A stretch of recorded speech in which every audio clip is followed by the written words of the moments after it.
అనకాపల్లి జిల్లా నర్సీపట్నంలో నూకలమ్మ అమ్మవారి ఆలయ పునఃప్రతిష్ఠ కలశ స్థాపన మహోత్సవాలు ప్రారంభమయ్యాయి. ఈ రోజు నుంచి 3 రోజుల పాటు అంగరంగ వైభవంగా మహోత్సవాలు జరగనున్నాయి.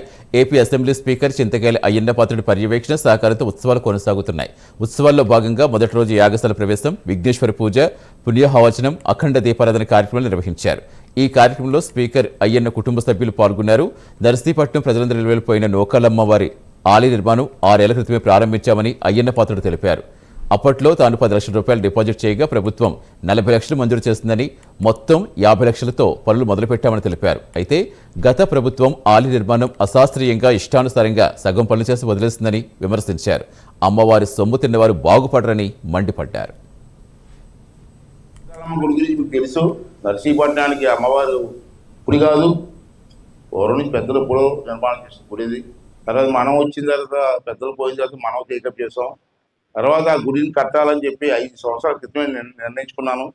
10 లక్షల రూపాయలు డిపాజిట్ చేస్తే గవర్నమెంట్ 40 లక్షల రూపాయలు ఇచ్చింది. నా 10 లక్షల రూపాయలతో 50 లక్షల రూపాయలు గుడి నిర్మాణం గత 6 సంవత్సరాల క్రితమే స్టార్ట్ చేశాను నేను.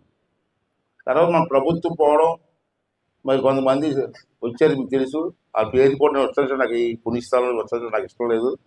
ఆ ప్రభుత్వం వచ్చిన తర్వాత ఆ గుడిని ఇష్టాసారంగా, శాస్త్రోక్తంగా కాకుండా ఇష్టాసారంగా నిర్మాణం చేశారు. ఆ డిపార్ట్మెంట్ కూడా మరి పని మూసుకున్నారు ఆ రోజుని. అది కూడా సగం చేసి వెళ్ళిపోయారు. మళ్ళీ మన ప్రభుత్వం వచ్చిన తర్వాత నేను మినిస్టర్ గారితో మాట్లాడి ఇంకొక 50 లక్షలు కావాలి నాకంటే నన్ను 10 లక్షలు కట్టమన్నారు. మళ్ళీ నేను 10 లక్షల రూపాయలు కడితే 40 లక్షలు ఇచ్చాను. మళ్ళీ 50 లక్షల రూపాయలతో మళ్ళీ గుడి స్టార్ట్ చేస్తాం మనం. మధ్యలో ఇంకో సంఘటన చెప్పాలి మీకు. మన ప్రభుత్వం లేనప్పుడు నేను తెచ్చిన డబ్బు, అప్పుడు ఇచ్చిన డబ్బు కూడా ఏమైందో నాకు తెలీదు. నర్సీపట్నంలో నవ్యనూతనంగా నిర్మాణం చేసినటువంటి శ్రీ నూకాలమ్మ అమ్మవారి యొక్క దేవాలయ ప్రతిష్టా కార్యక్రమం 3 రోజుల దీక్షతో ఈరోజు ఉదయం ప్రారంభమైంది. ఈరోజు జరిగే కార్యక్రమాలు యాగశాలలో జరుగుతూ సాయంత్రం హోమ కార్యక్రమాలు, ధ్వజారోహణ కార్యక్రమాలు జరుగుతాయి. రేపు ఉదయం వాస్తుశాంతి జరుగుతుంది. రేపు సాయంత్రం, అనగా బుధవారం రేపు సాయంత్రం 5 గంటలకి నర్సీపట్నం గ్రామంలో వెలిసినటువంటి మహిళామణులు, సువాసిని స్త్రీల చేత అమ్మవారికి ఘటాభిషేకం జరుగుతుంది. ఈ కార్యక్రమం చాలా విశేషమైనది.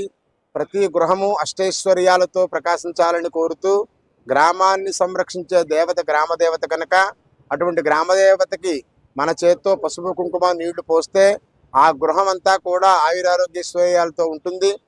అందుచేత రేపు సాయంత్రం 5 గంటలకి పట్టణంలో ఉన్నటువంటి సువాసిని స్త్రీలందరూ కూడా అయ్యప్ప స్వామి ఆలయ ఇక్కడ గ్రౌండ్లో ఉన్నటువంటి యాగశాల దగ్గర నుంచి బయలుదేరి ఆ అమ్మవారి ఆలయానికి, నూకాలమ్మ అమ్మవారి ఆలయానికి దగ్గరికి వెళ్ళి అక్కడ ఈ